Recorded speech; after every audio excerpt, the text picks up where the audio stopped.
say somebody likes baked beans. Is that good? No?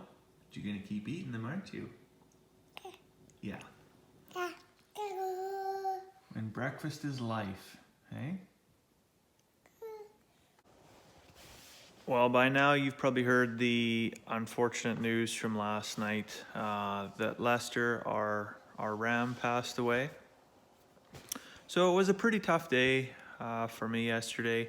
Put a lot of work into Leicester, and for those that don't know the backstory there, I actually got him as a triplet lamb from Brian Friesen.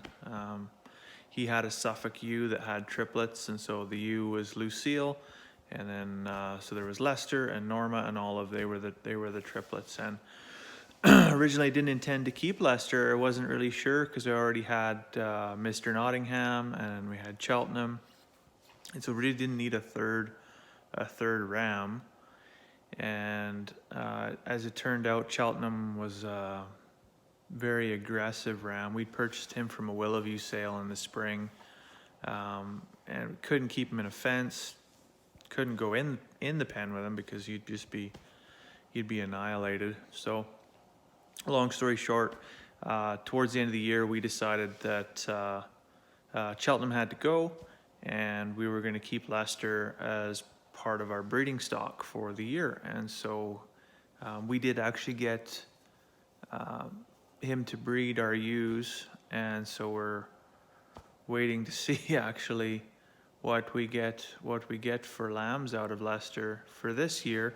Should be on the 8th of April here. We should start lambing, so really soon. Last night I actually put a post on I think it was North Peace Hobby Farms, just one of the Facebook groups there, to see if anybody had an intact ram lamb available, and just kind of threw it out there and let it sit overnight and see what comes back in the morning. So I get up this morning and there's like 6 or 8 people have commented, you know, I've got an Ile-de-France, I've got a Rambouillet, I've got a Gotland, or I've got a Romanoff, or, you know, there's all these different sheep out there. So there were a couple of local sheep farmers that did comment on that post.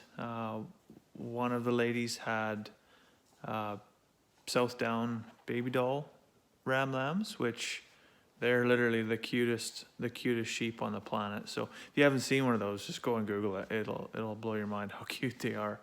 And the other gentleman had Icelandics.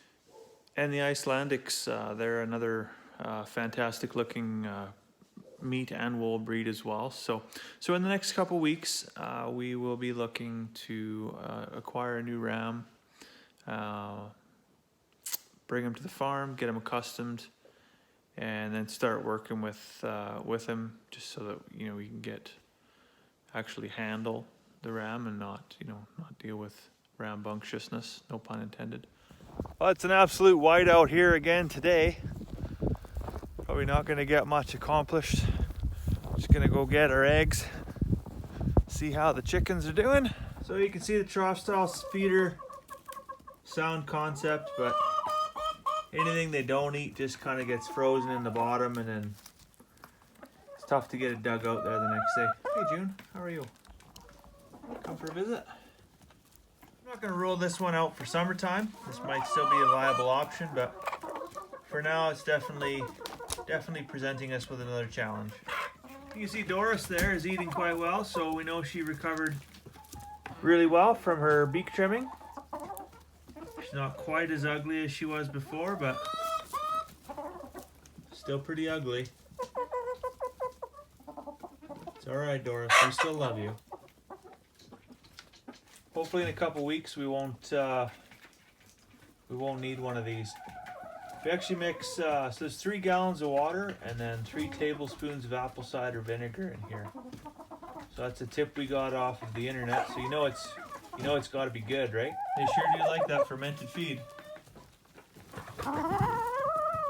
One thing we noticed when we started mixing this up, so this grain soaks for 3 days, and the 3 gallon water we have that we just showed you, previously that would last about a day and a half, maybe 2 days. Now we can actually get 3 or 4 days out of that water, just because the chickens are getting a lot of their water through the moisture that's retained in their feed. We only got 8 eggs today. Girls are pretty much sick of this weather back and forth and back and forth, and so today it's definitely an Arctic front coming in, more snow. We actually got close to 2 feet came in 36 hours, so that was a little bit much. Definitely something you can't really prepare for something like that. Well, I guess that's not true. You could have lots of firewood stacked up and Costco pack of hot chocolate, and you'd be all right for a while. I think you'd be hard pressed to find somebody that's more sick of winter than me. We're now a week away from our first due date for lambing. Remember from last year, we had a ram get out early, the infamous Cheltenham.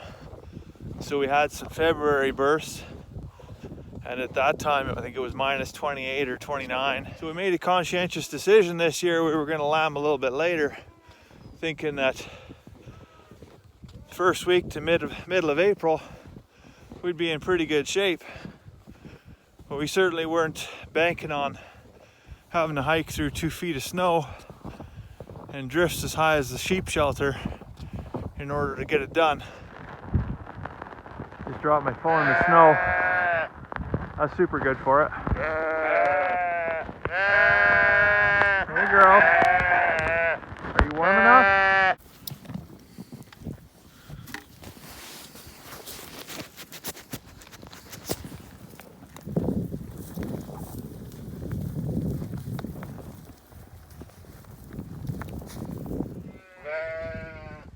Hey buddy. Yeah, I want summertime to come too. So there's nothing complicated about the sheep shelter. You can see it's 6 feet tall in the front, 4 feet in the back. It's just made out of upcycled pallets. A bit of old tin that we got off a guy up in Valhalla. And some reclaimed 2x4s. So this building actually didn't cost us anything more than the screws, and I think I got the tin for a flat of beer. So you might be wondering, like, why is it not insulated? How are the sheep going to stay warm? Well, the sheep are insulated. They just need a place to come and get out of the wind, and so this is a great place for them. They can come and bed down. The first year, actually, this whole front end was wide open, and it was a pretty quick decision for us to make that. Hey Juliet. Quick decision for us to make the block it off with the tin and keep the wind out. Make it a nice cozy place for the girls. Hi Juliet. How are you? So this here is Gertrude. And it's very rare that she's inquisitive actually. She's usually one of our most flighty sheep. It was her twin sister Susan. Gertrude's actually one of the first sheep we had when we got out here, from the first flock that we picked up in Fairview. Her twin sister Susan couldn't be caught that day, and the family that we bought the sheep off of actually came by 5 days later with Susan in the back of the minivan, so that would have been an interesting drive from Fairview to Beaver Lodge. Hey Gertrude, how are you? You're not playing strange today.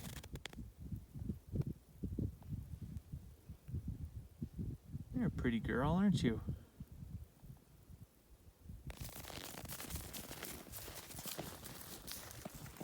We hope you enjoyed today's video. Don't forget to hit the subscribe button down below, and we'll see you tomorrow for our next episode.